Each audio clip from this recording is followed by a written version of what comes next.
لا حول ولا قوة إلا بالله العلي العظيم. بسم الله الرحمن الرحيم. الحمد لله الملك الحق المبين رب الشهداء والصديقين، والصلاة والسلام على حبيب إله العالمين سيد المرسلين وخاتم النبيين ورحمة للعالمين، شفيع المذنبين والمخاطب بطه وياسين أبي القاسم محمد.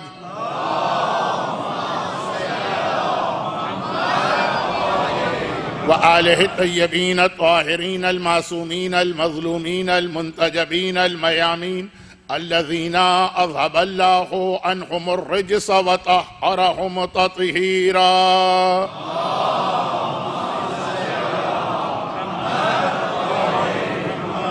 سيما على بقية الله في الأراضين وحجته على العالمين عجل اللهم له الفرج.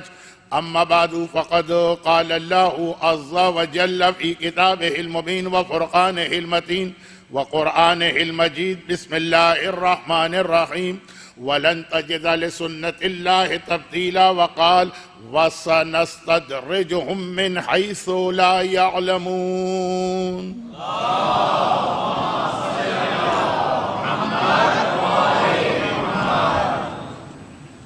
گزشتہ کل چونکہ جمعے کا دن تھا تو مجمع زیادہ تھا، اس لیے مجھے آپ سے آخر مجلس میں ریکویسٹ کرنا پڑی کہ آگے آ جائیے. اب وہ صورتحال پورا ہفتہ نہیں رہے گی، اگرچہ 2 دن کے بعد یعنی پیر کی رات شہادت کی مجلس ہے، لیکن پھر بھی مجمع اتنا نہیں ہوگا. تو جو 2-3 دن بڑی باقاعدگی سے ہمارا سسٹم چلا کہ بچے بھی ذرا پیچھے بیٹھتے تھے اور بڑے اور پیچھے بیٹھتے تھے، وہ ذرا آج بگڑ گیا ہے. تو کل سے اس کا خیال کیجئے گا. پھر انشاءاللہ جب شب جمعہ اور جمعہ آئے گی تو شاید آپ حضرات سے مجھے خود درخواست کرنا پڑے. ایک برادر محترم مجھے کہیں مل گئے اور ہاتھ جوڑ کے کہنے لگے کہ مولانا بس اب ضعیف حدیث کا پیچھا چھوڑیے. 2 دن آپ نے مسلسل ضعیف حدیث پہ پڑھ کے ہم کو ضعیف کر دیا، اور کب تک آپ اس کو پڑھیں گے؟ یہ ہمارا پرابلم نہیں ہے، ہمارا وقت ضائع ہو رہا. اچھا، میں سمجھ رہا تھا کہ میرا وقت ضائع ہو رہا ہے کیونکہ میں تو معرفت اصحاب امام کے عنوان پر تیاری کر کے آیا تھا اور اس کے اعتبار سے مجھے بات کرنا تھی. لیکن یہ بات صحیح بھی ہے کہ جو مجمع خالی ثواب حاصل کرنے کے لیے مجلس میں آ کے بیٹھتا ہے، اسے تو اس سے کوئی غرض نہیں کہ کس موضوع پہ بات ہو رہی ہے. اس کے لیے اتنا کافی کہ اس صفحہ اعضاء پر بیٹھنے کی وجہ سے دعائے فاطمہ زہرا اس کو مل رہی.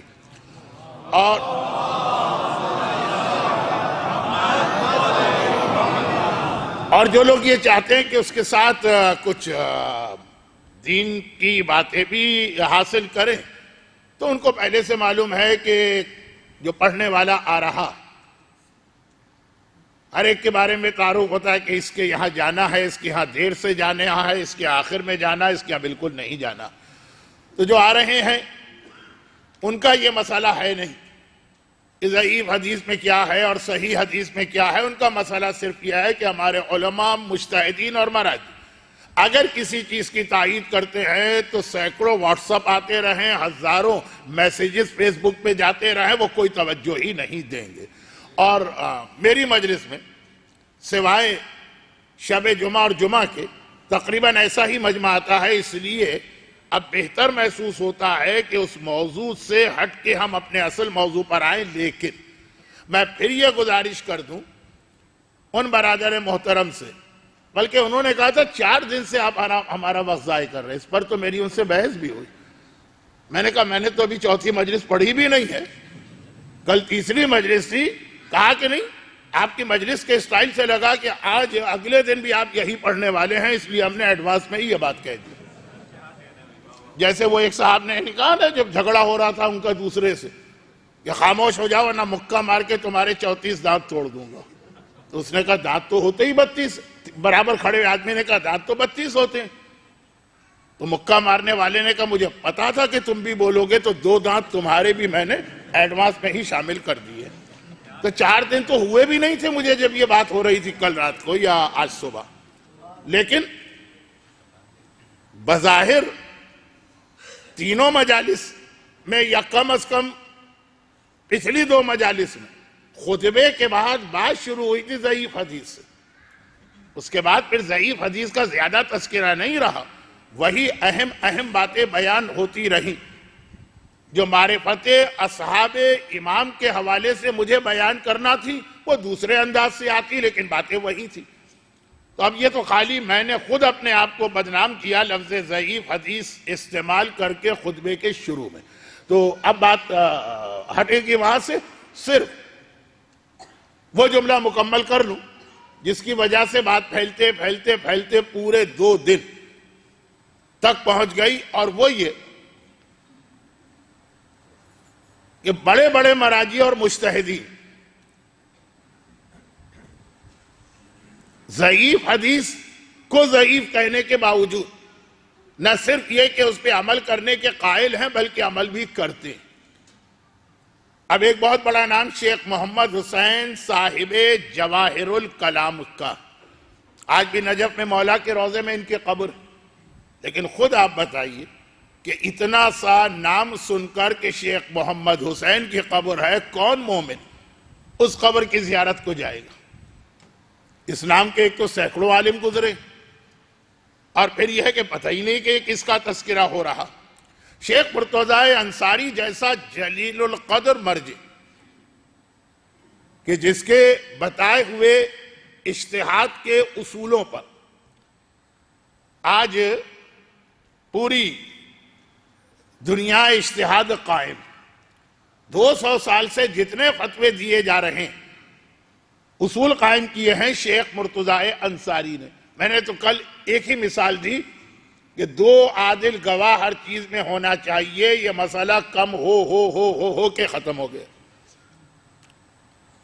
حتی چاند تک کے بارے میں آ گیا کہ ایک بھی گواہ نہ ہو تب بھی عمل ہو سکتا ہے، لیکن پھر وہی فقہی بحث چھڑ جائے گی.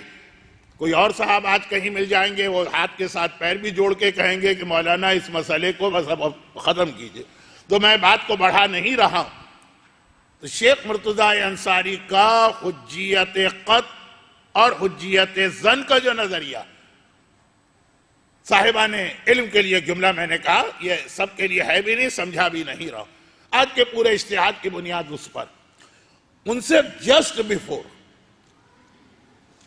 جو مرجع تھے وہ تھے شیخ محمد حسین. شیخ محمد حسین کے انتقال کے فوراً بعد شیخ مرتضی انصاری کا زمانہ آیا، اور شیخ محمد حسین کی شخصیت اتنی بڑی تھی، یعنی شیخ مرتضی کو سمجھا کر میں یہ بتانا چاہ رہا تھا کہ شیخ محمد حسین کون. شیخ محمد حسین کی شخصیت اتنی بڑی تھی، ایک کتاب ہی انہوں نے لکھ دی ہے جس کا نام ہے جواہر الکلام، 24 والیوم میں. اور یہ وہ کتاب ہے جس کے بارے میں کئی مراجع ایک جملہ کہتے ہیں. حتیٰ میں نے اپنے استاد سے سنا جو خود شاگرد تھے مرحوم آیت اللہ خوئی کے. آیت اللہ خوئی مرجعیت کی تاریخ کا ایک بہت بڑا نام ہے، اور وہ آسانی کے ساتھ کسی کو اجتہاد کا اجازہ نہیں دیتے تھے. آج کل بہت آرام کے ساتھ ٹائٹل القاب تقسیم ہو جاتے ہیں. کہا جاتا کہ اپنی پوری زندگی میں 95 سال کی عمر تھی، اور ایک طویل عرصے تک 50 سال سے زیادہ عرصے تک اجتہاد کی تعلیم دی، اور ہر اجتہاد کی ہر کلاس میں اتنے اسٹوڈنٹ اس زمانے میں ہوتے تھے کہ پوری شیعہ تاریخ میں کسی بھی مرجع کو وہ اسٹوڈنٹ نہیں ملے. خود بھی کبھی مذاق میں جملہ کہتے تھے کہ کمن تو میرے شاگردوں کی تعداد شیخ طوسی سے بھی زیادہ، ہاں کیفن کی بات الگ. یہ بھی میں سمجھانے نہیں جا رہا ہوں ورنہ کہیں کا کہیں پہنچ جاؤں گا.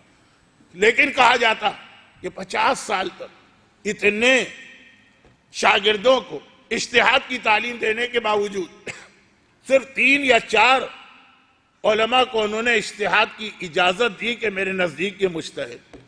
ایک نام آیت اللہ سیستانی کا ہے، ایک نام جو ابھی پچھلے ہفتے انتقال ہوا آیت اللہ ہے، قمی ہے، طباطبائی کا ہے، وہ بھی ایک بڑی عظیم شخصیت جو ابھی انتقال ہوا. خیر، وہ مرحوم آغائے خوئی یوٹیوب پر آپ کو ایک کلپ آج کل بہت ملے گا، جس کی تفصیل میں نہیں جا رہا ہوں، جس میں آج کے دور کا ایک اور جلیل القدر مرجع اجتہاد کے حوالے سے یہ بات کر رہا ہے کہ ہر آدمی مجتہد نہیں ہے، فقیہ یہ ہیں. جو چند نام لیے کہ یہ ہیں فقیہ، ان میں ایک مرحوم آغائے خوئی کا نام تھا، جس نے یہ کہا، وہ خود آج کے زمانے کا اتنا بڑا مرجع. وہ آغائے خوئی کہا کرتے تھے کہ اگر کوئی شخص شیخ محمد حسین کی یہ کتاب پڑھے اور سمجھے اور امتحان دے دے میرے پاس کہ میں سمجھ رہا ہوں، تو میں اسی بات پر اس کو اجتہاد کی اجازت دے دوں گا کہ جو اس کتاب کو سمجھ رہا ہے وہ یقیناً مجتہد ہے. وہ کتاب کیسی ہوگی اور کتاب کا لکھنے والا کیسا ہوگا. اور بھی کچھ واقعات ہیں غیر مومن دنیا کے، لیکن اب چونکہ میرا موضوع نہ حالات علماء ہے، نہ اجتہاد کی تاریخ ہے، نہ مراجع کے حالات ہیں. یہ شیخ محمد حسین کتاب جواہر الکلام، جب ان کا آخری وقت آیا تھا تو اب ان کے فوراً بعد شیخ مرتضیٰ انصاری کی مرجعیت شروع ہونے والی تھی. وہ بھی اتنی بڑی شخصیت ہے کہ بعض اوقات تو ایسا ہوتا کہ ایک مرجع کی زندگی میں یہ فیصلہ کرنا مشکل ہوتا ہے کہ اگر خدا نخواستہ ان کا انتقال ہو گیا تو ان کے بعد کون مرجع ہوگا، تحقیق کرنا پڑتی. اور بعض اوقات نمبر 2 پہ اتنی عظیم علمی شخصیت پہلے سے موجود ہوتی کہ ہر شخص یہ کہہ دیتا ہے کہ اگر ان مرجع کا انتقال ہوا تو اس کے بعد کوئی شک ہی نہیں ہے کہ ان کی تقلید ہوگی. یہی ان 2 مراجع کے حالات میں مناسبت تھی کہ شیخ محمد حسین خود اتنے بڑے کہ ایک کتاب ان کی کہ جو اس کو سمجھ لے وہ مجتہد ہوگا، اور ان کے بعد شیخ مرتضیٰ بعد میں تو ان سے بھی بڑے نکلے. ان کو بلایا جب شیخ محمد حسین کا آخری وقت آیا، پھر وہی جملہ ہے، بحث نہیں، کہ اندازہ ہو گیا کہ میرا آخری وقت آ رہا. اچانک موت، اور اس انداز کی موت کے مرنے والے کو بھی اور اطراف کے رشتہ داروں کو بھی اندازہ ہو جائے کہ اب موت کا وقت قریب آتا چلا جا رہا. تو پہلے یہی ہوتا تھا، شیخ مرتضیٰ کا واقعہ بھی پڑھا، اور ان سے پہلے جسٹ بیفور شیخ محمد حسین بلایا، اور بلانے کے بعد کہا، ابھی دونوں ایک زمانے کے مرجع، دونوں بہت عظیم ہیں. 19 اور 20 کا فرق اس وقت تھا. تقلید تو اسی کی جاتی ہے جو 20 ہو. 19 کی تقلید نہیں ہوتی ہے جب تک کہ 20 والا موجود، سوائے اس کے کہ احتیاط واجب میں رجوع، لیکن یہ تو میں پھر ذرا سا بہکا. شیخ مرتضیٰ کو بلایا، ایک جیسی عمر، ایک جیسا اسٹیٹس، یہ استاد شاگرد تو ہے نہیں. اور بلانے کے بعد کہا کہ اب یہ مرجعیت تمہاری جانب جا رہی، اور صرف میرا ایک مشورہ. ان سے پہلے کا مرجع بہت عظیم مرجع، کتابی ایسے لکھی کہ نام ہی جواہر الکلام ایک محاورہ بن گیا. کا صرف ایک مشورہ ہے کہ اب تک جو تم فتوے دے رہے تھے وہ ایک طرح سے اپنے لیے تھے. بھائی جب تک ان کی تقلید نہیں ہوگی کسی مجتہد کے فتوے کی، تو جو فتوے دے گا وہ کس کے لیے؟ وہ اپنے لیے. کیونکہ 2 چھوٹے سے مسئلے بیان کر ہی دوں، گرچہ مجھے پہلے دن سے پتا ہے کہ یہ ممبر اور ایام ازا کا ممبر مجالس کا موضوع الگ ہوتا ہے، مسائل کا موضوع الگ ہوتا ہے، لیکن پھر بھی 2 جملے کہ نمبر 1 تقلید صرف ہوتی ہے مرجع کی، غیر مرجع کی یعنی جس کا علم سب سے زیادہ. اور نمبر 2 جتنے مجتہد ہوتے ہیں چاہے مرجع ہو کہ نہ ہو، ان کے لیے کسی دوسرے کی تقلید حرام ہو جاتی، ان کو اپنے فتوے پہ عمل کرنا. اب مرجع کا علم اگر 100 ہے تو جب تک کہ وہ مرجع ہے اس وقت تک 80 کا علم رکھنے والے کی تقلید جائز نہیں، لیکن 80 علم رکھنے والا 100 والے کے مسئلے پہ عمل نہیں کرے گا کہ مجھ سے زیادہ اس کے پاس علم ہے. اگر تم مجتہد بن گئے تم پر اپنا فتویٰ واجب. وہ جو تاریخ شیعہ میں ایک لسٹ ہے نا، وہ خواتین جو مجتہدہ بنی، باقاعدہ ایک لسٹ چلی آ رہی. شیخ طوسی کے خاندان کی خواتین، شہید اول تو خواتین کو مشورہ دیتے تھے کہ جاؤ اور جا کر ان مسائل میں تم میری بیٹی کی تقلید کرو، مجھ سے زیادہ ان مسائل پہ اجتہاد کرتی ہے۔ علامہ ہلی کے خاندان کی خواتین، وہ جو علامہ ہلی کے خاندان کا بہت مشہور واقعہ ہے کہ علامہ ہلی کے بیٹے نابالغ تھے تب مجتہد بن گئے، نابالغ تھے۔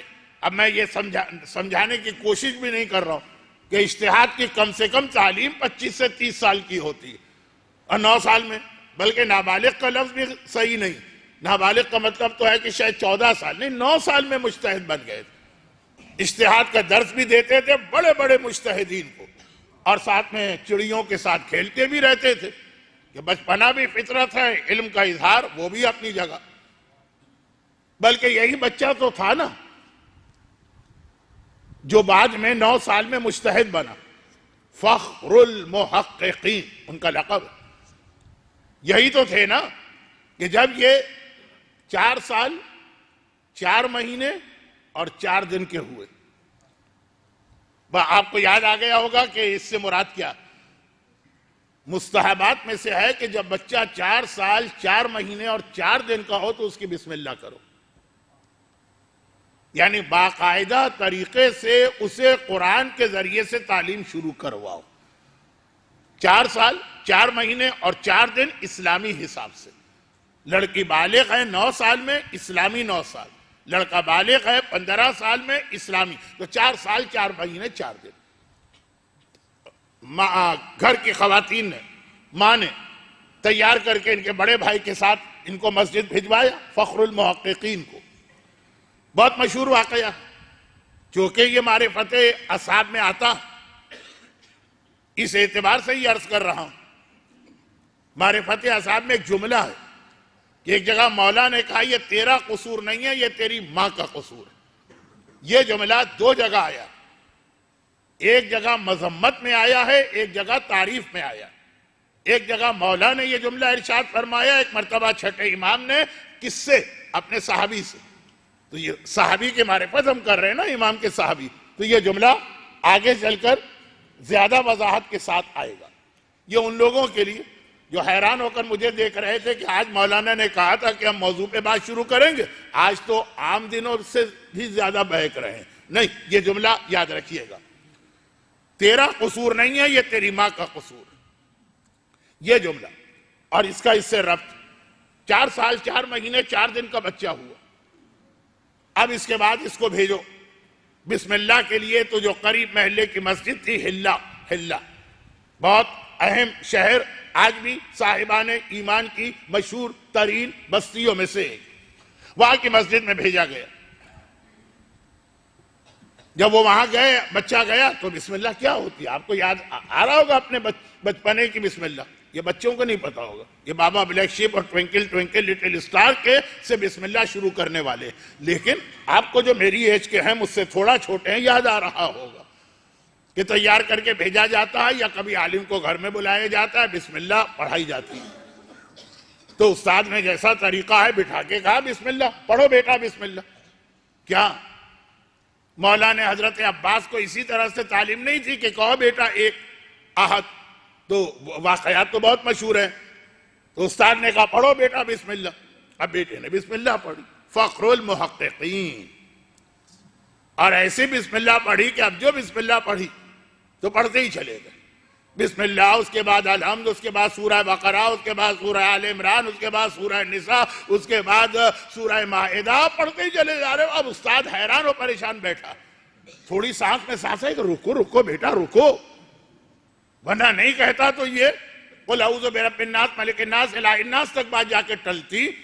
رکو بیٹا، یہ کیا پڑھ رہے؟ کہا کہ آپ نے تو کہا تھا بسم اللہ پڑھو، پھر یہ تو نہیں کہا تھا کہاں رکنا؟ تو قرآن تو اس طرح ہوتا۔ اب جو کہ علامہ ہلی کا ایک مرجے کا خاندان، مرجے کے خاندان میں اگر ہم کو بلا کے یہ کہا جائے کہ اس بچے کو کچھ پڑھا دیجئے، تو چاہے ہم کو غصہ بھی آئے گا، ہم پلٹ کے جواب تو نہیں دیں گے، مرجے کا خاندان۔ بہرحال جو ان کا بھائی ان کو لے کر گیا تھا، اس سے کہا کہ آپ نے بھی عجیب مذاق کیا ہے، مجھ سے کہہ رہے ہیں اس بچے کو بسم اللہ پڑھاؤ، جس بچے کو پورا قرآن یاد ہے، وہ والناس تک پڑھنے کو تیار ہے، وہ تو روکا میں نے جا کے 5ویں 6 پارے پہ. تو یہ تو ایک مذاق ہوا نا کہ اس کو ہر چیز معلوم ہے، پھر بھی آپ آ کے کہتے جی اس کو الف بے پڑھائیے. استاد اس سے زیادہ بھائی پریشان. ایک مرتبہ کہا کہ ہم نے تو اب تک اس کو قرآن نہیں سکھایا ہے، آج شروع کر رہے ہیں. استاد کہہ رہا ہے آپ کے سامنے دیکھیے آپ کے بھائی گھبرا گئے. گھبرا کے اس بچے سے وہ جملہ پوچھا جو آپ نے یہ واقعہ بہت سنا ہے، شاید اس کی تفصیلات آپ کو یاد نہ رہی. آخری جملے پہ آپ پہنچیں گے تو آپ کو یاد آئے گا ہاں یہ تو ہم پہلے سن چکے ہیں. یعنی واقعہ بڑے بھائی نے چھوٹے سے کہا بھائی تم نے قرآن کہاں سیکھا؟ اچھا ایسا بھی ہوتا، بعض گھروں میں یہ ہے کہ گھر والے پسند نہیں کرتے کہ بچے مسئلے مسائل سیکھے. یہ جب اپنے دوست کے گھر میں جاتا ہے وہاں ان کو مولوی صاحب پڑھانے آتے تھے، یہ وہاں بیٹھ کے سیکھ لیتا. یا جیسے کہ بعض جگہوں پہ لڑکیوں کو تعلیم نہیں دلوائی جاتی ہے، انگریزی نہیں سکھائی جاتی ہے، وہ اپنی سہیلی کے گھر جاتی ہے، وہاں ان کو استانی پڑھانے آتی ہے، وہاں وہ سیکھ لیتی ہیں لکھنا پڑھنا.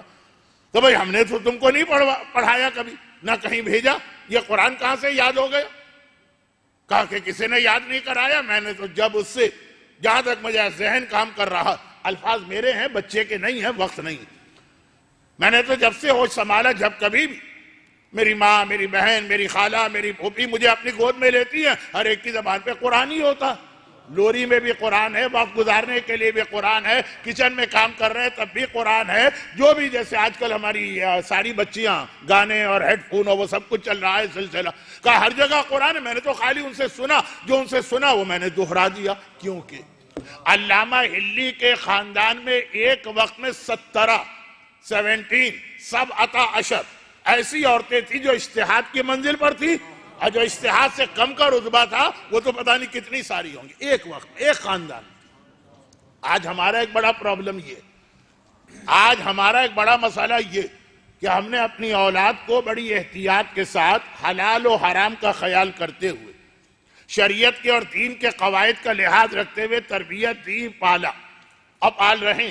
لیکن مسئلہ یہ ہے کہ ہم رہتے اسی سوسائٹی اور معاشرے میں، بھائی کے یہاں کبھی کوئی برتھ ڈے پارٹی ہوگی اس کے بیٹے کی، کزن کو وہاں جانا، ہم نے اپنے گھر میں اس کے کان میں گانے کی آواز نہ پڑنے دی، لیکن وہاں جائے گا تو وہاں جو ہو رہا، اس کے بچہ ہے اور اس کے سامنے ہو رہا ہے، اس کو اس میں شریک ہونا پڑے گا. ہم نے بڑی احتیاط کی کہ ذرا سی بے حجابی، ذرا سا غنا، ذرا سا مال حرام، ذرا سا حرام کھانے کا مزہ چسکا یہ نہ آنے پائے.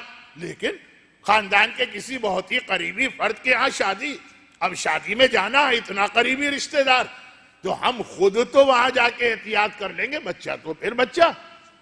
تو یہ جو آج ہمارا سب سے بڑا مسئلہ ہے کہ ہم نے اپنے بچے کو بچا بھی لیا، لیکن خالہ کے گھر کا کیا کرے، پھوپھی کے گھر کا کیا کرے. اور جو ساری آفتیں آ جاتی ہیں، میں کچھ آگے نہیں کہہ رہا ہوں، نانی کے گھر کا کیا کرے، دادی کے گھر کا کیا کرے، بھاوج کے گھر کا کیا کرے، وہاں بھی تو بھیجنا ہے ان کو. اچھا کبھی دل چاہتا کہیں نہیں، سب سے تعلقات کاٹ کے بیٹھ جائیں گے، وہ الگ حرام ہو جاتا. کہا قطع رحمی تو اتنا بڑا گناہ کہ ہر سال یہ حدیث میری زبان پہ آ جاتی ہے، اس سال بھی پہلی مجلس میں آ گئی. یہ چوتھا امام 5ویں امام سے کہہ رہا ہے کہ یا بنیا خبردار، قاطع رحم کے قریب بھی نہ جانا، کیونکہ قرآن میں 1 نہیں 2 نہیں 3 جگہ اس کے اوپر لعنت آ رہی.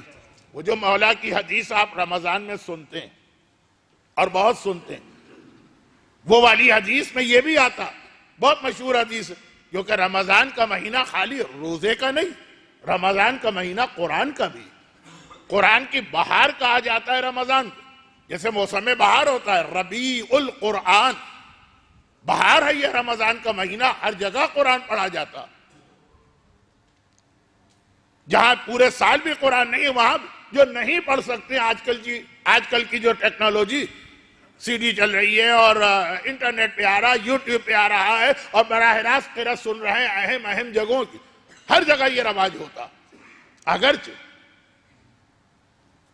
یہ بھی میں نے رواج دیکھا کہ ماہ مبارک رمضان کے شروع کے اندر قرآن ڈھونڈے جاتے، ماہ رمضان کے آخر یا عید کی رات کو گانے ڈھونڈے جاتے، لیٹسٹ کون سا البم آیا ہے، کون سا میوزک کا آیا ہے، یہ میرا ڈپارٹمنٹ نہیں ہے. خیر، تو اب خلاصہ یہ ہے کہ قرآن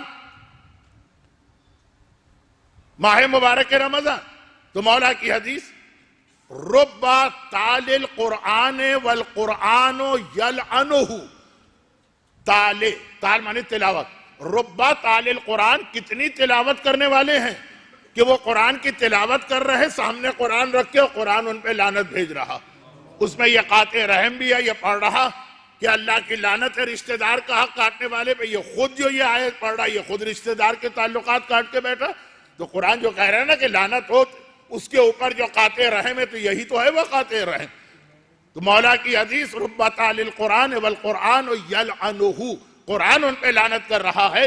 تو اب ہم نے دین بچانے کے لیے اپنے کسی ذاتی مسئلے پہ نہیں، اصحاب امام کی تین اور تین بہت اہم خصوصیات میں سے ایک یہ بھی ہے، تین ہیں جن میں سے ایک کا ذکر بھی پہلے گزر گیا، اسی طرح سرسری، اور ایک کا ذکر ابھی آ رہا ہے اسی طرح سے سرسری۔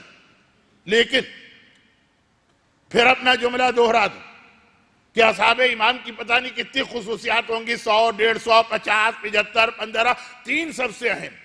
ان میں سے ایک یہ ہے کہ تکبر نہیں ہوتا، گھمنڈ نہیں ہوتا، ایروگنٹ نہیں ہوتے ہیں اصحاب امام، پراؤڈی نہیں ہوتے ہیں اصحاب امام۔ تو اب ایگو پرابلم، یہ ایک انسان کا آج کا سب سے بڑا مسئلہ ہے۔ تو ہمارا رشتہ دار سے تعلق کاٹنا غرور کی وجہ سے نہیں، اس کی غربت کی وجہ سے نہیں، کسی خاندانی جھگڑے کی وجہ سے نہیں، کوئی ایگو پرابلم نہیں، ہم دین کی وجہ سے تعلقات کاٹنا چاہتے ہیں۔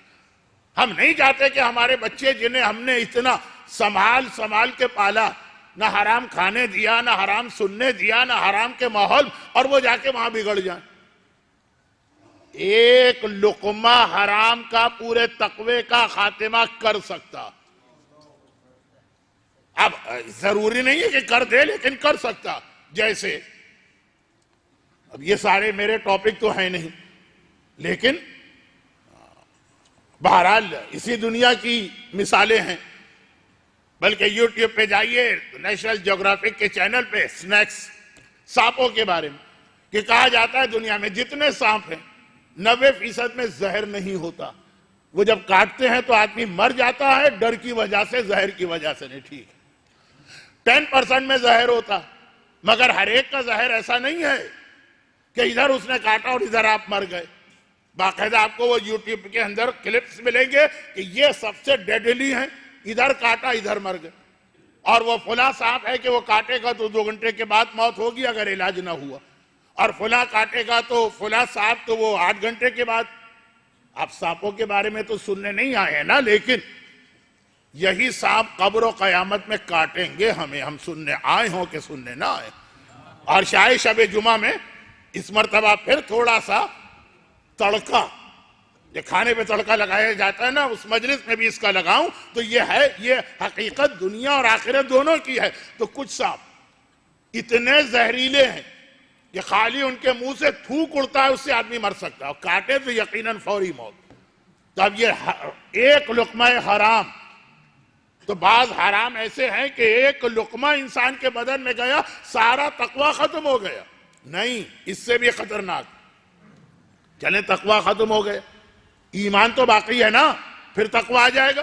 کچھ تو اتنے خطرناک لقمہ حرام ہے کہ پیٹ میں گیا ایمان ہی چلا گیا، واپسی کا امکان ہی نہ رہا۔ یہ موضوع آئے گا، میں نے کہا نا کہ معرفت اصحاب ہمیں ایک بہت اہم چیز یہ بھی، لیکن فی الحال بات یہ ہو رہی کہ ہم نے اتنی احتیاط سے اپنے بچے کو پالا، زمانے کے سرد و گرم سے تو بچایا ہوگا، لیکن شریعت کے بھی حرام اور گناہ سے جتنا ایک آدمی کی طاقت میں اتنا ہم نے اسے بچایا۔ لیکن ہماری ساری محنت ضائع ہو گئی بھائی کے گھر جا کر، ہماری ساری محنت ضائع ہو گئی خالہ کے گھر بھیج کر، ہماری ساری محنت ضائع ہو گئی رشتہ دار، تو دل چاہ کے تعلقات ان لوگوں سے کاٹ دو۔ ہمارا ان کا کوئی جائیداد کا جھگڑا نہیں ہے کہ باپ کا مکان مرنے کے بعد کس میں تقسیم ہوگا، نہیں، وہ جہنم میں جائے لے جائے، ہمارا حصہ کوئی مسئلہ نہیں، ہمارا اس کا کوئی زمینوں کی تقسیم میں اختلاف نہیں، صرف دین کے مسئلے پر ہے۔ اسلام کہتا ہے یہ بھی حرام اور گناہ، صرف ایک صورت میں اجازت، بلکہ اس صورت میں تو واجب بھی ہے کہ اگر آپ کو یقین ہو جائے کہ وہاں نہ جانے سے یا تعلقات کاٹ لینے سے وہ اپنا حرام کام چھوڑ دے گا. تو یہ امر بالمعروف کا حصہ بن گیا کہ اس کو نہی عن المنکر، اسے گناہ سے روکنا. گناہ سے روکنا ہے کبھی زبان سے، کبھی قلم سے، کبھی ای میل کے ذریعے، کبھی تعلقات کاٹ کے، اگر یقین. لیکن آج کی دنیا میں آپ کو پتا ہے نا، لوگوں کو گناہ اتنے پسند ہیں کہ بھائی جاتا ہے تو چلا جائے، اس کی پرواہ نہیں ہے، گناہ نہیں چھوٹنا چاہیے. نہیں آتا بھائی نہ آئے، ہماری شادی میں تو گانے بجیں گے. نہیں آتی ہے بہن نہ آئے، ہماری شادی میں تو بے حجاب مکس گیدرنگ ہوگی. آج کا یہ ماحول ہے. ہمارے اور آپ کے سامنے کی بات ہے، ہمارے گھروں کی بات ہے کہ لوگ سامنے والے، آپ تو شریعت کا خیال بھی کرنا چاہ رہے ہیں اور دین بھی بچانا چاہ رہے ہیں، اس کو کوئی خیال نہیں کہ تعلقات کٹتے ہیں میں قاطع رحم بنتا ہوں، بن جاؤں. واہ، دو ہی تو میرے بیٹے اور ایک بیٹا ایک بیٹی ہے، اسی کے لیے تو میں نے ساری زندگی کمایا، اور ان کی شادیاں بھی ہم اتنی روکی بھوکی پھیکی کریں جیسے یہ چاہ رہے ہیں. اب یہ ایک الگ موضوع ہے، گرچہ اہم موضوع، کیونکہ اصحاب امام کی جو 3 اہم خصوصیات میں نے بتائی نہیں، صرف یہ کہا کہ 3 ہیں، ان میں سے تیسری یہ بھی ہے. تو اس کا تو میں نام بھی نہیں لے رہا ہوں تاکہ پورا جو ابھی اشرا بھی تو پڑھنا ہے نا، آج ہی سب بتا دوں تو آگے کیا ہوگا. تو یہ آئے گا اپنے وقت پر. لیکن موضوع سے اس وقت میں بظاہر ہٹ گیا. میں نے کہا یہ ہے اہم خصوصیات، وہ اپنے وقت پر آئے گا. لیکن فی الحال جو بات ہو رہی وہ یہ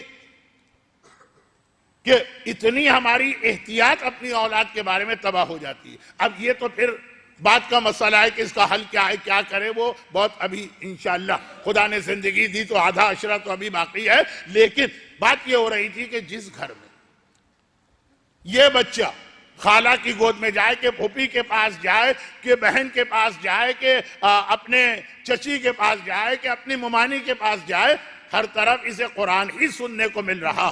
وہ بچہ اگر 9 سال میں مجتہد بن جائے تو کوئی تعجب نہیں ہوگا، بلکہ جو اصل جملہ وہ ایک اور مرجے کا، وہ ذرا سا شاید آپ کو تھوڑا سا عجیب لگے گا، لیکن وہ محاورتاً کہا جاتا. محاورتاً، محاورے میں تو اکثر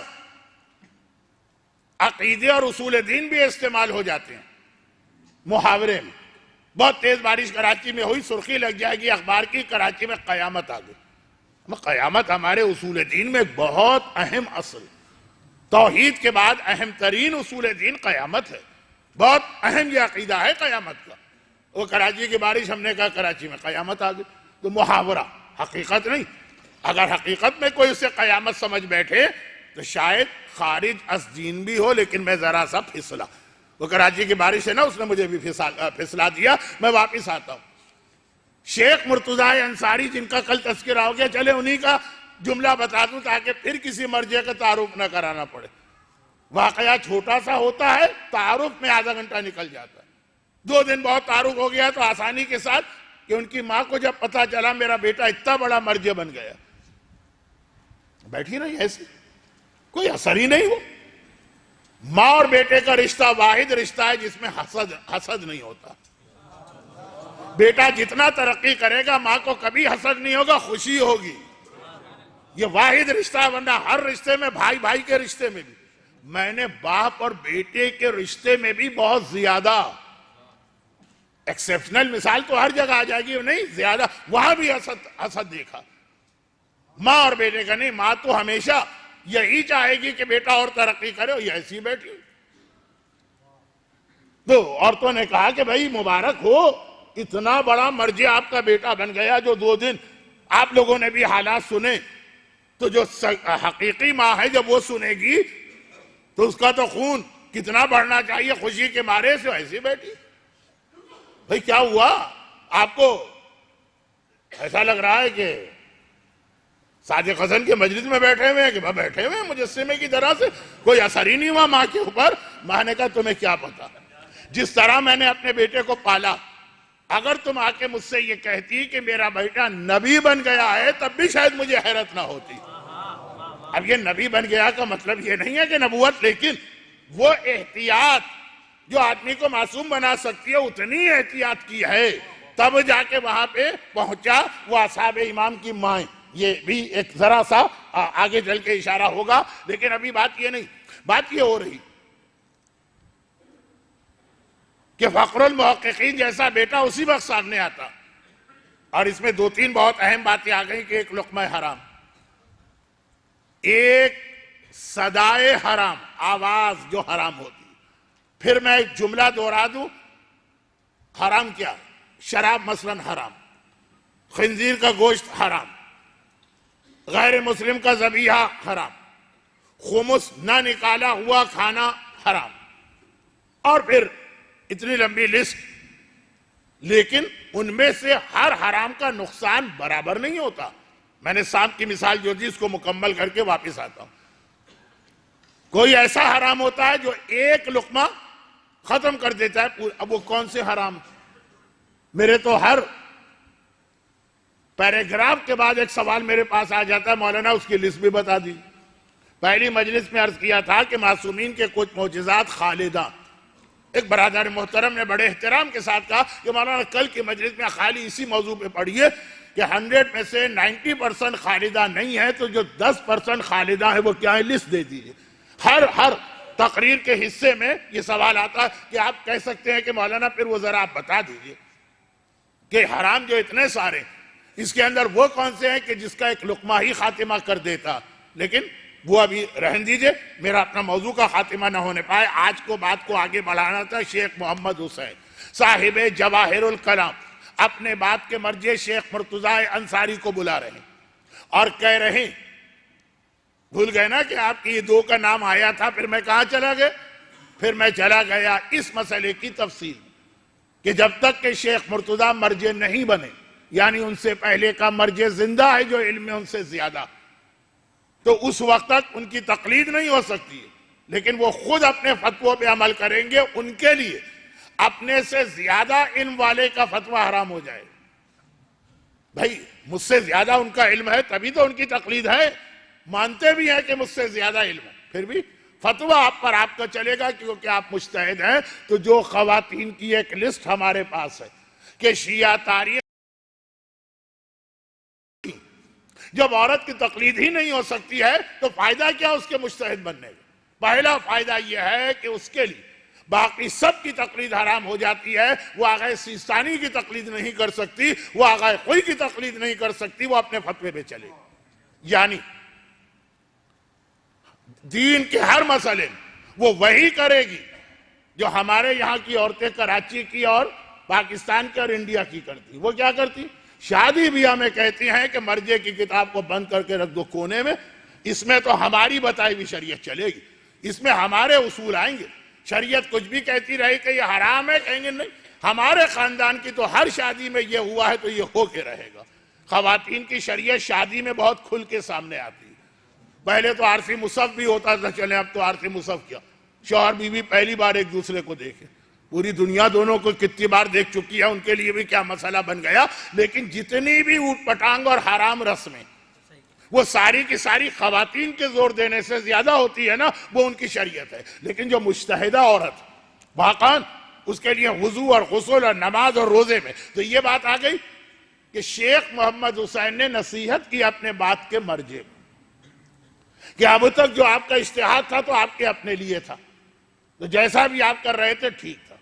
اب آپ مرجع بننے والے، اتنا ٹائم مل رہا ہے آخری وقت میں بھی کہ یہ تفصیلی گفتگو ہو رہی، وہی موضوع گھوم گھوم کے آ رہا ہے. میں اس موضوع کو آنے نہیں دے رہا ہوں، لیکن ایک جملہ آ جاتا کہ اتنا وقت ملنا. تو اب آپ مرجع بننے والے، ایک میری نصیحت، میں نے ساری زندگی مرجعیت میں گزاری ہے، میری ایک نصیحت، اپنے فتووں کو ہلکا اور آسان کرو، شریعت کے خلاف نہیں. لیکن ابھی جو ذرا زیادہ تم ہر چیز میں احتیاط کر رہے، یہ قلّا احتیاطک، اپنے احتیاط کو اب کم کرو، کیونکہ اب مسئلہ تمہارے عمل کا نہیں، اب مسئلہ ہے تمہارے فتوے پہ سب عمل کریں گے تو مومنین کو آسان سے آسان فتویٰ جو شریعت میں جائز ہو وہ بتانا، اپنے معیار سے نہ بتانا. بس اس نصیحت سے شیخ مرتضیٰ انصاری کے انداز فکر میں وہ تبدیلی آئی کہ ایک نئی بنیاد اجتہاد کی رکھ دی کہ جہاں پہ ہمارے لیے اتنی آسانیاں پیدا ہوئیں کہ اگر میں کسی سیمینار میں گفتگو کر رہا ہوتا تو بڑے مزے کے ساتھ پھر یہ عرض کرتا کہ شیخ مرتضیٰ نے کیا کیا، شریعت کے دائرے میں رہ کے آسانیاں ہم کو دی. پہلے سب سے سخت تھے، پہلے سب سے سخت تھے، کہا ٹھیک ہے وہ تمہارا اپنا عمل تھا، اب دوسروں کے لیے۔ یہ شیخ محمد حسین اتنا عظیم مرجع، میں نے کوشش کی کہ یہ سمجھانے کی کوشش کروں کہ یہ کتنے عظیم۔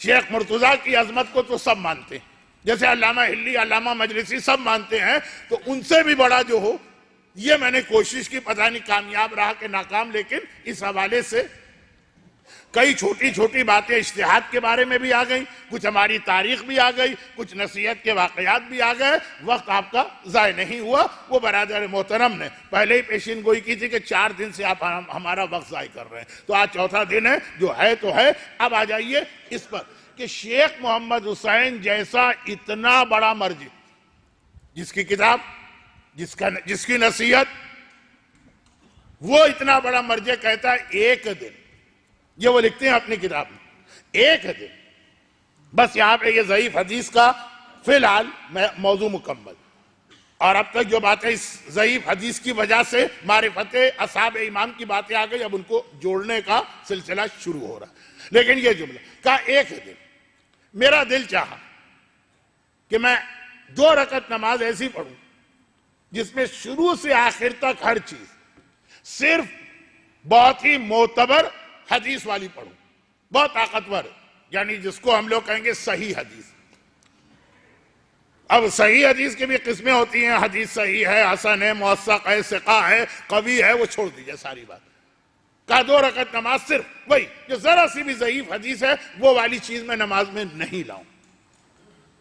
نماز میں 2 رکعت نماز پڑھ، پوری زندگی مرجعیت کی، 80 سال کا بڈھا آدمی ساری زندگی نماز پڑھتے آ رہا ہے، کہہ رہے 2 رکعت نماز پڑھ، نماز ختم ہو گئی۔ میرا دل ہی نہ مانا کہ میں نے نماز پڑھی ہے، مجھے وہ نماز ہی نہیں لگی، اتنی ساری چیزیں اس کے اندر چھوڑنا پڑی، لگا ہی نہیں کہ میں نے نماز پڑھی۔ ابھی آپ لوگ تو شب قدر کی فاسٹ نماز کی عادی ہے، شب قدر میں ہمارے ہاں 6 رکعت نماز ہوتی ہے قضاء عمر، تو ہر عالم کی یہ کوشش ہوتی ہے کہ باقی اعمال بھی کرانا، تو بہت تیزی کے ساتھ جتنا جلدی ہو سکے وہ نمازیں مکمل ہو جائے۔ تو آج کل تو پھر بھی وہ مختصر نماز کا طریقہ رائج ہو گیا، کیونکہ آج کل لوگوں کے پاس انٹرنیٹ بھی بہت فاسٹ آ گیا، تو وہ چاہتے ہیں کہ نمازیں بھی اسی اسپیڈ کے ساتھ پڑھی جائیں کہ ابھی پلک نہیں جھپکی اور نماز ختم ہو گئی۔ ہم تو رسول کے ماننے والے ہیں نا، پلک نہیں جھپکی وہ 7 آسمانوں کی سیر کر کے آ گئے، تو کیا ہم اتنے جلدی نماز بھی نہیں پڑھ سکتے کہ نہ رکوع کا ٹھکانہ، نہ سجدے کا ٹھکانہ، نہ قرات کا ٹھکانہ، نہ تشہد کا ٹھکانہ؟ ابھی اللہ اکبر کہا، گھر والوں نے آنکھیں ملی، ہم 3 سلام پڑھ کے باتیں شروع کر چکے ہیں۔ مولا نے کہا اس سے بڑا چور کون ہوگا جو اللہ کی نماز میں چوری کر رہا ہے؟ خیر وہ ساری چیزیں تو اپنی جگہ، لیکن کافی ہمارے یہاں اب لوگوں کو عادت ہو گئی، پہلے یہ بھی نہیں، اذان کے بغیر نماز شروع کی جائے، اقامت کے بغیر نماز شروع کی جائے، پوری نماز میں پہلے اللہ اکبر کے بعد کوئی اللہ اکبر نہ ہو، سمع اللہ لمن حمیدہ نہ ہو، استغفر اللہ نہ ہو۔ آپ کو شب قدر کی نماز حجت الاسلام مولانا محمد علی نقوی صاحب پورے رمضان آپ کو نمازیں پڑھا رہے، یاد آ رہی ہیں، لیکن جس کی ساری زندگی سارے مستحبات کے ساتھ گزری ہو، اس کا کام پتہ ہی نہیں کیا، مجھے لگا میں نے کچھ کیا ہی نہیں ہے، نماز ہی نہیں لگی۔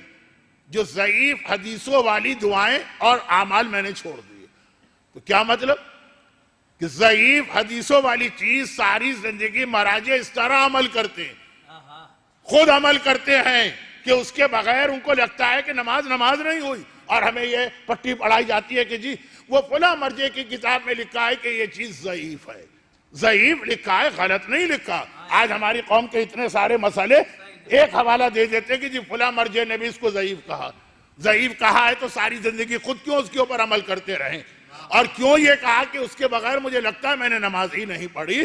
تو بہرحال یہ ان کے لیے نہیں ہے جو یہ حرکتیں کر رہے ہیں، یہ آپ کے بچوں کے لیے جو ان حرکتوں کی وجہ سے مس گائیڈ ہو جاتے ہیں۔ اچھا آغا خوئی نے اپنی کتاب میں فلاں چیز کو ضعیف لکھا تھا، اچھا آغا ناصر الملت نے اپنی کتاب میں فلاں واقعے کو ضعیف لکھا تھا، اچھا فلاں عظیم مرجع نے، لیکن ضعیف لکھا ہے، جھوٹا نہیں لکھا ہے۔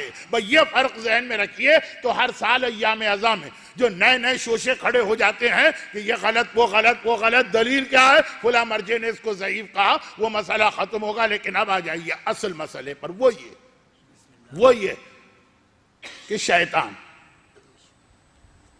اب آ جائیے لفظ سیدھا 3.5 دن بلکہ 3.25 دن کے بعد لفظ شیطان۔ اور شیطان پر بات کرنے سے پہلے ہمارے بڑے بڑے مراجع کا ایک جملہ، میں نام نہیں لینا چاہتا اس وقت، اور بہت سارے اس کے اندر شامل ہے مراجع، وہ یہ ہے کہ جو ظالم دشمنان اہل بیت، دشمنان دین گزرے تھے، وہ بنو امیہ، وہ بنو عباس، وہ جتنے تھے، یہ ایک حدیث کا جملہ بھی ہے، لیکن حدیث میں اتنا اس کو سمپل بنا کے نہیں بیان کیا گیا، ذرا تفصیل ہے اور وقت بھی نہیں ہے، بچے بھی ذرا بے چین ہو رہے ہیں کہ لمبی تقریر ہو گئی ہے، تو میں اس کو بہت سمپل بنا کے مراجع کی زبان والا جملہ عرض کر رہا ہوں، یہ بھی میرا نہیں، کہ اتنے بڑے بڑے جو ظالم گزرے یہ گمراہ ہیں، جہنمی ہیں، خدا کا غضب ان پہ نازل ہے، غیر المغضوب علیہم ولا الضالین کی کیٹیگری میں ہیں۔ اب دیکھیں پھر کیا لفظ میری زبان پہ آ گیا کہ میں پھر رکا ہی نہیں، پھسل کے گر گیا، اور وہ یہ ہے کہ آج کل ایک رواج نکلا ہے نا، یہ حدیثوں کو تو چھوڑی دو، سیدھا قرآن، اور کن لوگوں کے درمیان یہ رواج ہے جن کا قرآن کا سارا علم صرف ترجمے کے اوپر ہے، وہ جاتے ہیں، وہ اگر انگلش ان کی زبان ہے وہ جا کے گوگل میں سرچ کریں گے انگلش ٹرانسلیشن آف قرآن 17 ترجمے آ جائیں گے، اور اگر وہ اردو زبان ہے تو جا کے کہیں گے اردو ٹرانسلیشن 22 ترجمے آ جائیں گے، فرینچ، گجراتی، مال غنیمت پر خمس واجب ہے تو گجراتی ترجمہ قرآن کی وجہ سے غلط فہمی گجراتی لوگوں میں آئی تھی۔ خیر بات یہ کہہ رہا ہوں، ترجمے کی تو بات سن لیجئے، آج قرآن کو نازل ہوئے 1400 سال سے زیادہ ہو رہے ہیں، پہلا سورہ قرآن کا الحمد آج تک اس کا صحیح ترجمہ نہیں ہو سکا، اور خاص طور پہ یہ آخری آیت غیر المغضوب علیہم ولا الضالین، برابر سے دو ترجمے چل رہے ہیں جو ایک دوسرے سے بالکل مختلف ہیں۔ مجھ جیسے طالب علم کی کیا بساط کے اس مسئلے میں دخل دوں؟ میں تو یہ کہہ رہا ہوں پورے 1400 سال انگریزی ہو، اردو ہو، فارسی ہو، گجراتی ہو، فرینچ ہو، جتنی زبانیں آپ چاہے دیکھیں، آج تک الحمد کے سورے کی آخری آیت کا صحیح ترجمہ نہیں ہو سکا۔ میں نے 3 سال پہلے بھی یہ بات کی تھی، اس لیے اتنا جملہ کافی، دو برابر سے ترجمے چل رہے ہیں، یہ صحیح ہے کہ وہ غلط، باقی آیتوں کو تو چھوڑیں، خاص طور پر جن میں فقہی مسئلے ہیں، وہ تو بہت بڑے مسئلے ہیں، لیکن الحمد جو روزانہ پڑھا جانے والا قرآن کا مشہور ترین سورہ، تو بات ہو رہی تھی کہ جو ظالم ہیں، دشمنان اسلام ہیں، دشمنان دین ہیں، دشمنان اہل بیت ہیں، دشمنان واقعہ کربلا، روایتوں میں بھی آیا، تاریخ نے بھی بتایا، عقیدہ بھی ہمارا ہے کہ وہ گمراہ ہوں گے، اللہ کا غضب بھی ہے، ظالمین میں بھی ہیں، سب کچھ ہے۔ بے وقوف نہیں، یہ روایت کا جملہ، بے وقوف نہیں، احمق نہیں، جو اتنا انہوں نے ظلم کر دیا تو یہ کچھ تو ان کے پاس حکمت اور پلاننگ، حکمت تو نہیں پلاننگ تھی، چنانچہ روایت میں یہ آیا ہے کہ دشمنوں کو بھی سمجھو اور ان سے بھی نصیحت کی چیزیں سیکھو۔ مولا کی نہج البلاغہ کی ایک چھوٹی سی حدیث، حوزہ علمیہ میں جب ہم لوگ پڑھتے تھے نا تو ہمیں نہج البلاغہ اس طرح پڑھائی جاتی تھی جیسے آپ اپنے بچوں کو قرآن پڑھاتے ہیں۔ آپ اپنے بچوں کو قرآن کس طرح پڑھاتے ہیں کہ جب قرآن سکھاتے ہیں تو شروع سے نہیں سکھاتے کہ پہلا پارہ دوسرا پارہ، پہلے 30واں پارہ سکھاتے ہیں، تو چھوٹے چھوٹے سورے، قل اعوذ برب الناس، قل اعوذ برب الفلق، قل هو اللہ احد، انا اعطیناک، پھر بڑوں سوروں پہ آتے ہیں، چاہے اس کے لیے ترتیب بدلنا پڑے۔ تو نہج البلاغہ حوزے میں ہم لوگوں کو پڑھائی بھی اس طرح جاتی، اور ممبر سے بھی میں یہی مشورہ دیتا ہوں کہ اسی طرح پڑھی۔ نہج البلاغہ کا تیسرا حصہ چھوٹی حدیث، ایک ایک لائن، دو لائن ہم لوگوں کو اس وقت زبانی یاد کرائی جاتی تھی، پھر ہم لوگ آتے تھے پہلے حصے پر۔ جو لوگ نہج البلاغہ اسٹارٹ کرتے شروع سے، پہلا ہی خطبہ بہت بڑا بھی ہے، بہت دقیق بھی ہے، کائنات کی کریشن کے حوالے سے اتنی فلسفے کی باتیں ہیں کہ آدمی کا دماغ تھک جاتا، وہ وہیں بند کر کے رکھ دیتا۔ تو آخری حصے کی ایک حدیث، الحکمت ضالۃ المومن، حکمت جو ہے نا، حکمت عقل مندی کی بات، یہ مومن کی چیز ہے جو کھو گئی، جہاں سے ملے اس کو لے لو۔ کافر کے پاس ملے وہاں سے لے لو، یزید کے پاس ملے. جملہ سنیے گا، کل یہ مجلس کا خلاصہ نہ نکلے کہ مولانا صادق حسن صاحب نے چوتھی مجلس میں کہا کہ یزید کی پیروی کیا کرو. یہ نہیں کہہ رہا ہوں، لیکن یزید کے پاس سے ملے تو اس کو بھی لے لو، کیونکہ یہ تمہاری چیز ہے. ہمارا پرس کہیں گر گئے، ہم نے دیکھا وہ ان صاحب کے پاس ہے تو ہم جا کے مانگیں گے. یہ پرس ہمارا ہے، آپ کے پاس جہاں سے بھی آ گیا واپس کیجیے. وہ یہ کہیں گے ہم نے چوری نہیں کی، ہم نے جیب نہیں کاٹی، وہ آ گیا ہمارے پاس، واپس کیجیے. ہمارا خط تھا غلطی سے ان کے گھر چلا گیا، ہم کہیں گے، وہ کہے گا میرا کیا قصور، پوسٹ مین ڈال کے گیا. لیکن نہیں، قصور ہو کہ نہ چیز ہماری ہے، آپ کو ہمیں واپس کرنا. کوریئر ہمارے لیے کوئی پارسل لے کر آیا، ہم بڑے خوش، اس میں کیا ہوگا، وہ ان کے گھر ڈیلیور کر گیا. اب وہ بات کی چیز ہے کہ ہم کمپنی پہ کیس کرتے رہے، چیز تو پہلے اپنی مانگیں گے. تو یہ جو مولا نے کہا حکمت کی بات اگر تمہیں کبھی فرعون کے پاس نظر آئے، نمرود کے پاس نظر آئے، شداد کے پاس نظر آئے، ان جیسوں کے پاس نظر آئے، وہ تمہاری چیز ہے. وہ وہاں چلی گئی، ضالۃ المومن تم سے کھو گئی، وہاں چلی گئی، وہاں سے لے کر آؤ. یہ بہت اہم ایک پیغام ہے. اس لیے ہم کو فرعون کو بھی پڑھنا ہے، نمرود کو بھی پڑھنا ہے، اور اپنی چیزیں ان سے واپس لینا ہے. چنانچہ ایک چھوٹا سا واقعہ، اور یہ ابھی بظاہر اس جملے میں تو اس کا ربط ہے، لیکن یہ طریقہ شیطان کا ہے، اس کو میں زیادہ واضح نہیں کر پاؤں گا، بہت جلدی سے بات. وہ یہ کہ ایک بار شیطان کی ملاقات حضرت یحییٰ نبی سے ہوئی. انبیاء میں حضرت یحییٰ اور آقا حسین کے حالات کو بہت زیادہ مشابہ قرار دیا ہے. حدیثوں میں کہا گیا دنیا میں 2 ہی بچے ایسے ہیں کہ 6 مہینے کے حمل یا پریگننسی کے بعد پیدا ہوئے، ایک جناب یحییٰ، ایک آقا حسین. 2 ہی شہید ایسے ہیں جن کے خون ناق پہ پروردگار اتنا فیض میں آیا اور ایسا انتقام اس خون کا لیا گیا، ایک جناب یحییٰ، ایک یہ. تو جناب یحییٰ سلسلہ انبیاء میں ایک بہت اہم نبی، جان دا بیپٹسٹ انگلش میں کہلاتے ہیں، اور وہ جو پانی وانی چھڑکا کرتے تھے، آج تک کرسچینٹی میں وہ ہر بچے کی پیدائش کے بعد ایک لازم حصہ. خیر، بہت ہی متقی، بہت ہی پرہیزگار. یہ انبیاء کے لیے لفظ تو اچھے نہیں ہے نا، لیکن انبیاء میں بھی ان کی عبادتوں کی مثال نہیں تھی. اور اتنا زیادہ عبادت کرنے کے بعد کہ انبیاء بھی ایسی عبادت نہیں کر پاتے تھے. خوف خدا سے روتے بھی بہت تھے، سینہ چوڑا کر کے نہیں گھومتے تھے کہ میں نے 3 نمازیں پڑھ لی، اب جنت مجھے نہیں ملے گی تو کس کو ملے گی. ہمارے ہاں تو بعض مومنین اللہ سے لڑنے کے موڈ میں ہیں کہ یہ جو ہم نے اتنی نیکیاں کیا، اگر اللہ نہیں دے گا دیکھیں گے کیسے نہیں دے گا جنت. اتنا ڈرتے تھے اور خوف خدا سے روتے تھے کہ ایک بار حضرت عیسیٰ ان کے بعد بھی پیدا ہوئے، اور یحییٰ عیسیٰ کے بارے میں بہت خبر بھی دے کے گئے تھے کہ یہ نبی، رتبے میں عیسیٰ کا رتبہ زیادہ، اولو العزم پیغمبر ہیں، صاحب شریعت پیغمبر ہیں، صاحب کتاب پیغمبر ہیں، اور ایک ہی خاندان کے بھی ہیں. تو جناب یحییٰ کا خوف و تقوی. وہ حضرت عیسیٰ سے ملے، ایج میں زیادہ ہے نا، آپ تو سمجھ گئے ہوں گے کہ یحییٰ نے کہا تھا کہ عیسیٰ پیدا ہونے والے. تو حضرت عیسیٰ کے پاس ایک بار گئے اور کہا کہ اے عیسیٰ، آپ کا رتبہ بہت بلند، لیکن آپ بہت ہنسی مذاق بہت کرتے ہیں، لوگوں سے عام طریقے سے بات چیت کرتے ہیں. اگر کوئی آپ کا اسٹائل دیکھے تو ایسا لگے گا کہ اللہ نے جہنم پیدا ہی نہیں کی ہے.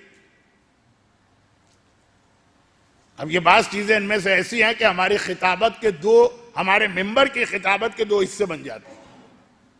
اتنا کہ آپ لائٹ لیتے ہیں لوگوں سے بات چیت، ہنسی مذاق، کھانے گھومنا، کیا آپ کو دیکھ کے تو لوگ سمجھے کہ جہنم ہے ہی نہیں. اور عیسیٰ نے کہا لیکن یحییٰ آپ بھی تو اتنا روتے رہتے ہیں اور ڈرتے رہتے ہیں کہ ایسا لگتا ہے جیسے اللہ نے جنت ہی پیدا نہیں کی ہے. دونوں میں ایک بیلنس ہونا چاہیے، جنت اپنی جگہ، جہنم اپنی جگہ. لیکن یہ بات تو حضرت یحییٰ کے تعارف میں ہو گئی. شیطان یعنی اتنا روتے تھے اور اتنا تقوی بھی تھا، خوف خدا سے روتے. یہ شیطان ایک دفعہ ملا اور کہا کہ اے نبی خدا، آپ بہت عبادت کرتے ہیں. روایت میں ہے کہ ایک اکیلا سجدہ جب مومن کرتا ہے شیطان چیختا ہے ہائے میری ناک ٹوٹ گئی. اتنی اس کو تکلیف ہوتی ہے جیسے آپ کسی کی ناک توڑ دیں. ہر سجدہ جو آپ کرتے ہیں اب پتہ نہیں شیطان کی ناکیں کتنی ہیں، لیکن بہرحال ہر سجدے پہ چیختا ہے۔ آپ کسی کے پیر پہ پیر رکھتے ہو، چیخے گا رہے تم نے میرا پیر کچل دیا، یہ تو ناک توڑنے کی بات ہے۔ تو ایک سجدے پر تو ہماری ایک مسجد میں تو 500 سجدے کبھی ہوتے ہیں ایک ہی لمحے میں۔ تو حضرت یحییٰ وہ تو ہر وقت سجدے میں پڑے رہتے ہیں۔ شیطان نے حضرت یحییٰ کو دیکھا، کہا کہ یا نبی خدا، اب یہ محاورتاً کہہ رہا ہوں، توہین نبی آ جائے تو میں معذرت خواہ، آپ نے تو میرے ناک میں دم کر دیا۔ اتنی عبادت، ہر وقت خوف خدا، ہر وقت استغفار۔ یحییٰ نبی نے کہا اچھا شیطان ایک بات بتاؤ، جو لوگ میرا اسٹائل جانتے ہیں ان کو پتا ہے کہ میں بہت مختصر کر رہا ہوں گھڑی کی سوئیاں دیکھ دیکھ کے۔ ایک بات بتاؤ کہ میرا جو تم نے ابھی بیان کیا، میری نماز، میرا تقوی، میرا خوف خدا سے رونا، میرا تورات کی تلاوت کرنا، میرا زبور کو پڑھنا، تم بہت پریشان ہو کبھی؟ دیکھیں یہ سوال جو میرا موضوع، دشمن سے بھی پوچھو اس کی حکمت، وہ تمہاری چیزیں لے لو۔ یحییٰ نے کہا چاہیے یہ بتاؤ کبھی میں کوئی ایسا کام کرتا ہوں جس سے تم خوش بھی ہوتے ہو؟ اب یہ شیطان سے پوچھنا چاہ رہے ہیں، شیطان سے تعلیم لینا چاہ رہے ہیں، شیطان سے بھی تعلیم لو جو میں نے کہا، اور اس کو میں کل سمجھاؤں گا۔ ویسے تو سمجھنے والے سمجھ گئے، جس انداز سے بعض مومنین نے میرا حوصلہ بڑھایا تو سمجھ گئے، لیکن ابھی سنی، شیطان سے پوچھو کبھی کسی بات پہ خوش بھی ہوتے ہو؟ کہا کہ ہاں یا نبی خدا، ویسے تو آپ میرے ہاتھ کہاں لگتے ہیں، ہر بار پھسل کے نکل جاتے ہیں، لیکن جب آپ کبھی پیٹ بھر کے کھانا کھاتے ہیں تب میں بہت خوش ہوتا ہوں۔ حلال، پاک، پاکیزہ کھانا، وہ والا کھانا نہیں کہ جس کا ایک لقمہ پورا ایمان ختم کر دے، یا ذرا چھوٹے درجے کا لقمہ پورا تقوی ختم کر دے۔ پاک نبی کا کھانا، پاک، پاکیزہ، حلال، طیب، طاہر، یا وہ کھاتے ہیں آپ۔ مثلا بطور مثال کہہ رہا ہوں، مدینے کی کھجور، عجوہ کھجور جو پیغمبر کو کتنی پسند، زمزم کا پانی کتنا مقدس و متبرک پانی، اس ٹائپ کا دسترخوان ہوتا ہے انبیاء کا۔ کہا جب آپ پیٹ بھر کے کھانا کھاتے ہیں، یحییٰ نے کہا میرا پیٹ بھر کے کھانا کوئی حرام تو نہیں ہے نا اس کے اندر، کوئی گناہ تو نہیں ہے نا اس کے اندر، یہ تمہیں کیوں خوش کرتا؟ کہا کہ اس کی وجہ سے ہوتا یہ ہے کہ ذرا سی سستی آ جاتی ہے عبادتوں میں، عبادت ختم نہیں ہوتی ہے، کم نہیں ہوتی ہے، ذرا سی سستی آ جاتی ہے عبادت میں، اب اتنی توجہ نہیں رہتی ہے جب پیٹ بھرا ہوا ہو۔ ہمارے ہاں تو کراچی کی بات کر رہا ہوں، بہت سارے لوگ ماہ رمضان کے اندر رات کے کسی پروگرام اور درس میں نہیں جاتے ہیں، صرف شہادت کی مجلسوں میں آ جاتے ہیں مغرب کے بعد۔ مولانا جب پیٹ میں نوالا چلا گیا، لقمہ چلا گیا، اب نہیں نکلا جاتا۔ جب پیٹ بہت زیادہ بھر جائے تو آدمی سے نماز بھی نہیں پڑھی جاتی، چاہے کمن کمی ہو یا کیفن کمی ہو۔ یہ جملہ میں نے مرحوم آغا خوئی کا بھی کوٹ کیا، یعنی چاہے نماز کی تعداد میں کمی ہو، روزانہ نماز شب 11 رکعت پڑھتے تھے، آج اتنا پیٹ بھرا ہے کہ کہا شریعت نے آخری 3 کی تو بھی اجازت دی ہے نا، پہلی 8 چھوڑی جا سکتی ہے، یہ تعداد کم ہو گئی یا نہیں پڑھی اتنی، لیکن جو خالی پیٹ توجہ ہوتی تھی نا، پیٹ بھرا ہوا ہے وہ توجہ نہیں ہو رہی۔ جیسے دعا میں اکثر آپ نے دیکھا ہوگا لوگ صفحے پلٹنے لگتے، کتنے صفحے رہ گئے، تو یہ جو ہے توجہ ہٹ جانا۔ حضرت یحییٰ نے کہا خدا کی قسم آج کے بعد سے مرتے دم تک میں کبھی پیٹ بھر کے تو چھوڑو آدھا پیٹ بھی کھانا نہیں کھاؤں گا۔ تو شیطان نے بھی ایک جملہ کہا، خدا کی قسم آج کے بعد میں کسی کو سچی بات بھی نہیں بتاؤں۔ میں نے آپ کو ایک کام کی بات بتائی تو آپ نے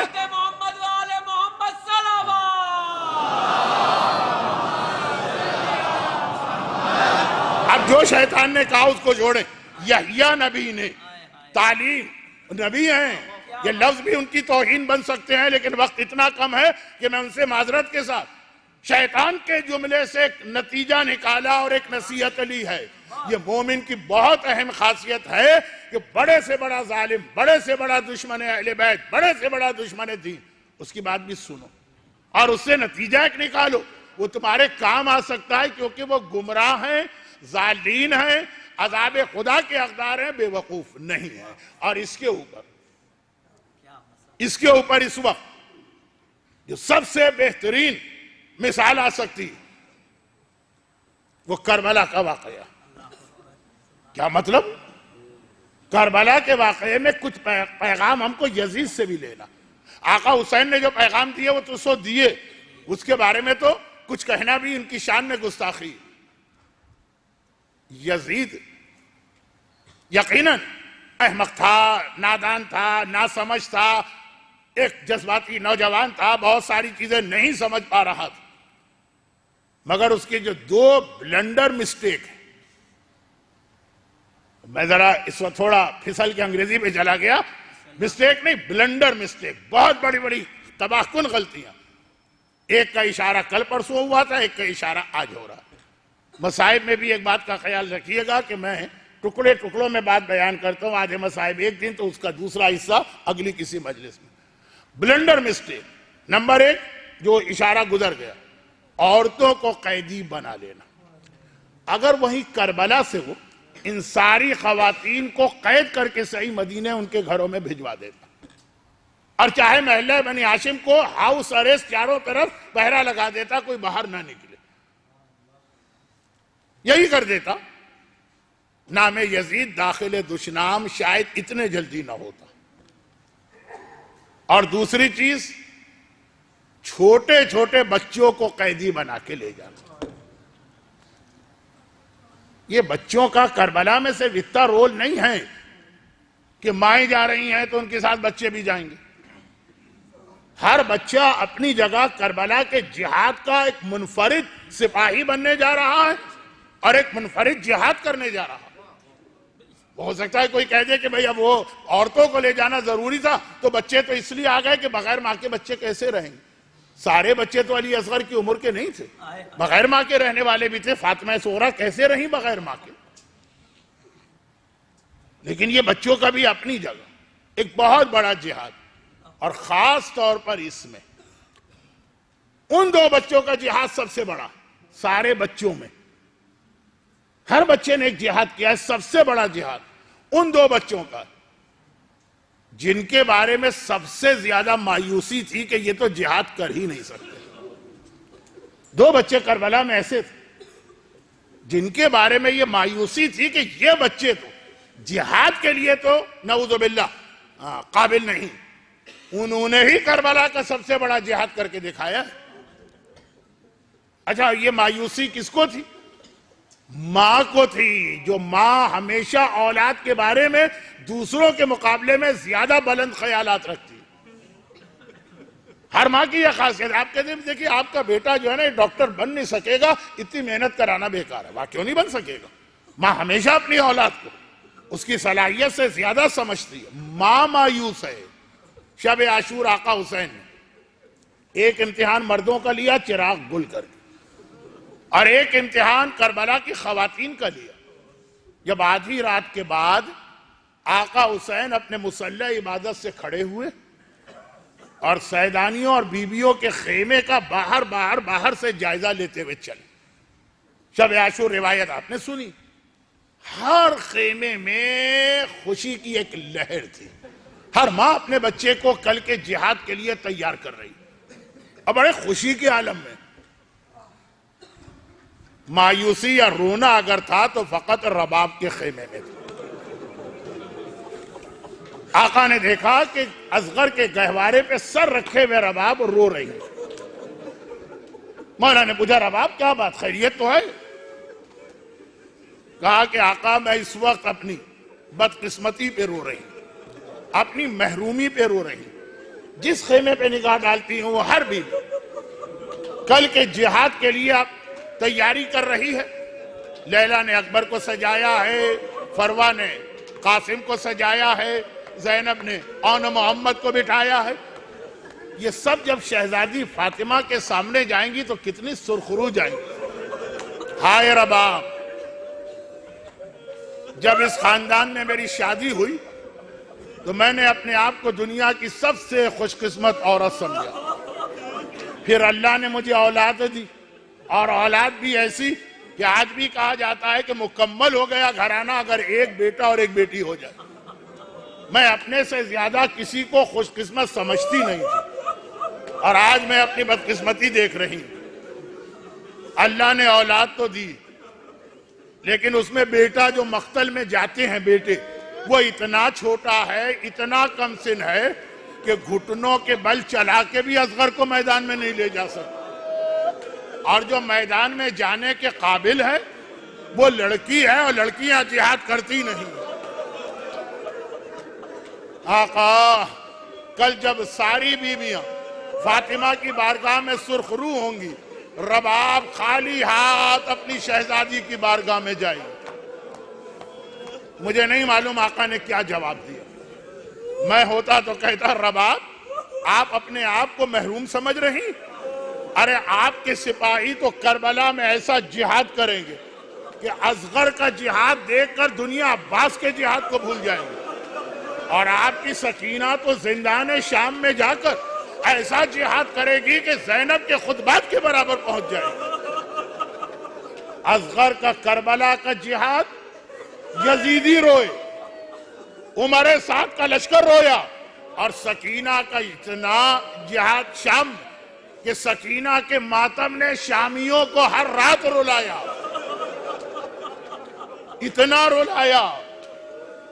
اتنا رلایا شامیوں کو سکینہ کے ماتم نے کہ لوگ سکینہ کا نام بھول گئے، رقیہ کہنے لگے۔ رقت تو اردو میں بھی کہتے ہیں رونے کو۔ اتنا روئی حسین کی یہ بچی، جس کا اپنا نام تو فاطمہ تھا، بابا کے دل کے لیے سکون لائی تو سکینہ یا سکینہ کہلائی، اور زندان شام میں اتنا روئی کہ شامیوں نے کہا وہ رونے والی وہ رقیہ، اتنا روئی۔ بس ایک رات شامی حیران و پریشان، اگلی صبح کو اپنے اپنے گھروں سے نکل کے کام پہ نہیں کہ زندان میں آ گئے۔ سجاد سے پوچھا ہر رات کو وہ بچی روتی تھی، کل رات کو کسی کے رونے کی آواز نہیں آئی، وہ رقیہ کو کیا ہوا؟ رونے والی کو کیا ہوا؟ سکینہ کو کیا ہوا؟ میرے آقا سجاد نے کہا اے شام والو، میری ننھی بہن کل رات کو مر گئی۔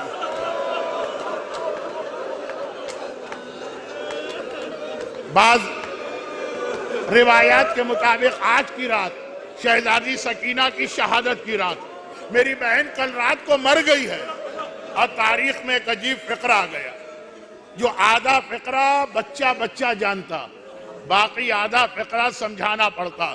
فقرہ یہ آیا کہ جب محمد کی نواسی زندان شام میں مری تو اسے دینے کے لیے کوئی کفن بھی نہ تھا، وہ اپنے جلے ہوئے اور لہو بھرے ہوئے کرتے ہی میں دفن کی گئی۔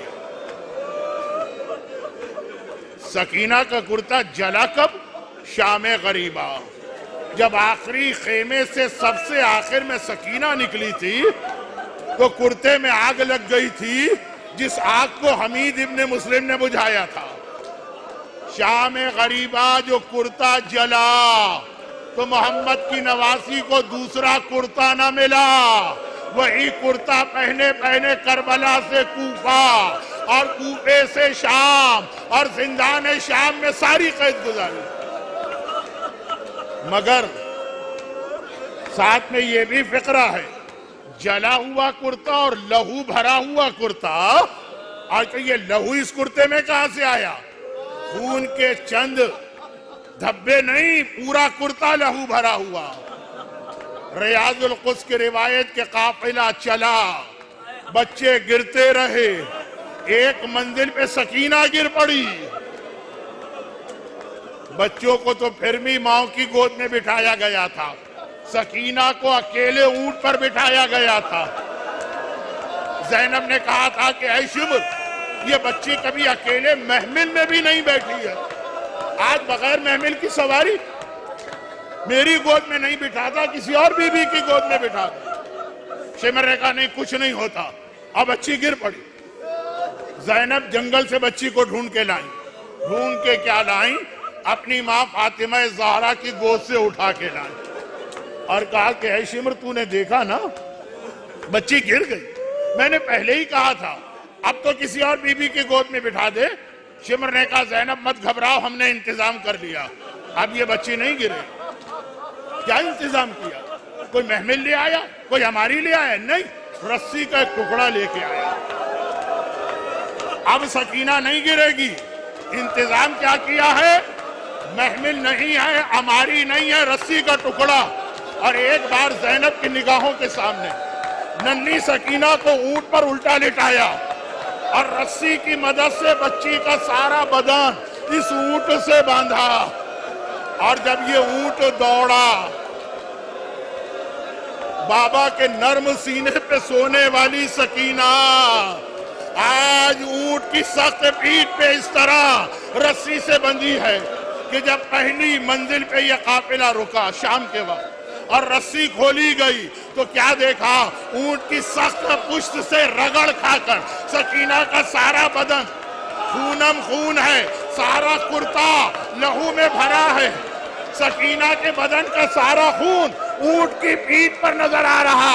ارے زینب کرے تو کیا کرے؟ ایک بار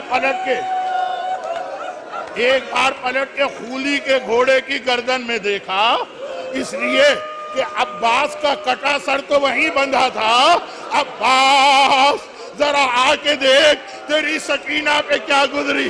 سارا راستہ رسی سے بندھے سکینہ کا بدن زخمی ہوتا رہا، اور آج زندان شام میں جب یہ بچی دنیا سے گئی تو پہلے تو غسالہ چیخیں مارتی بھی باہر آ گئی، اور پھر آقا سجاد نے جلے ہوئے کرتے میں، لہو بھرے ہوئے کرتے میں اپنی بہن کو اٹھایا اور قبر میں دفن کیا۔ الا ولعنت اللہ علی اعدائہم اجمعین۔ پروردگارا، حسین کی سکینہ کا واسطہ، عباس کی اس رقیہ کا واسطہ، فاطمہ زہرا کی اس پوتی کا واسطہ، آج کی مجلس میں جتنے مومنین اور مومنات گریہ کر رہے ہیں، ان سب کو غم حسین کے سوا دنیا آخرت کے ہر غم سے محفوظ فرما، ان کی ساری حاجتیں پوری فرما۔ خداوندہ، جو جملہ ام حبیبہ نے کہا، سکینہ کی یتیمی اور قید کا واسطہ، صاحبان ایمان کی اولادیں ہر دکھ و صدمے سے محفوظ رہیں، اور ان مظالم کے انتقام کے لیے امام زمانہ کے ظہور میں تعجیل فرما۔ ماتم حسین۔